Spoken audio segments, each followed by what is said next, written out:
জন্মদিন আজকে আমার, কিন্তু খুব পরিমাণে মন খারাপ। ছেলে আর বরমশাই কিন্তু আমাকে অনেক সারপ্রাইজ দিয়েছে, কিন্তু মনের ভিতরে একটা টেনশান কাজ করছিলই।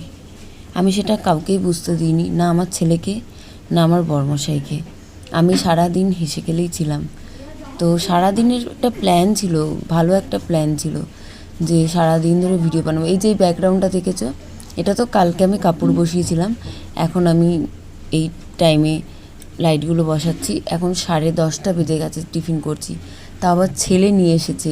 এই টাইমে অবধিও ঠিকঠাক ছিলাম, কিন্তু কিছুক্ষণ পর থেকে আরও বেশি মনটা খারাপ হয়েছে।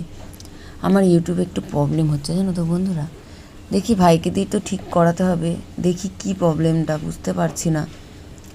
মানে কী যে বলি, যাই হোক, সারাদিন হেসে খেলে থাকলেও এত জন্মদিনের একটা কি দারুণ গিফট পেয়েছি ইউটিউবের কাছ থেকে, কি বলবো আর কি।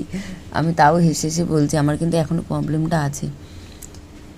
যাই না, দেখি ভাইয়ের কাছে যাই, কি বলে ভাই, কি বলে না, আমি বুঝতে পারছি না কিছু। তো সারাদিন ঠিক মতন ভিডিও করতে পারিনি, একদম পারিনি, মনটা খারাপ ছিল। কিন্তু বিশেষ বিশেষ কিছু মুহূর্ত করলাম। তারপরে শর্ট ভিডিওতে তোমাদের আমি অনেক কিছু শেয়ার করব।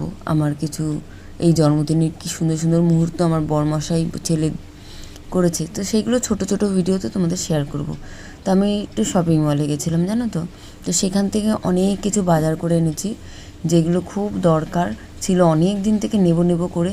ওই সস, টমেটো সস, তারপরে chocos, chowmein, pasta, oats, soyabean, cake দুটো এমনি নর্মাল কম দামে, তারপরে ম্যাগি মশলা, বাদাম, তারপরে চাউমিন বানিয়েছিলাম, জানো তো। এসে ওই চাউমিন এনেছি, চাউমিন বানিয়ে ডিম চাউমিন বেশ ভালো লাগছিলো। তো আমি এখানে কী সুন্দর বলছিলাম, আমার চোখ জ্বালা করছিল, পেঁয়াজ কাটছিল বড়মশাই। তো আমি আজকের ভিডিও কিন্তু বড় করতে পারবো না বন্ধুরা, তোমাদের আগে থেকেই বলে দিলাম। সত্যি কিছু কিছু বিশেষ বিশেষ মুহূর্ত যেগুলো শর্ট ভিডিওতে আছে, তোমাদের সেই সঙ্গে শেয়ার করব। এখন টাটা।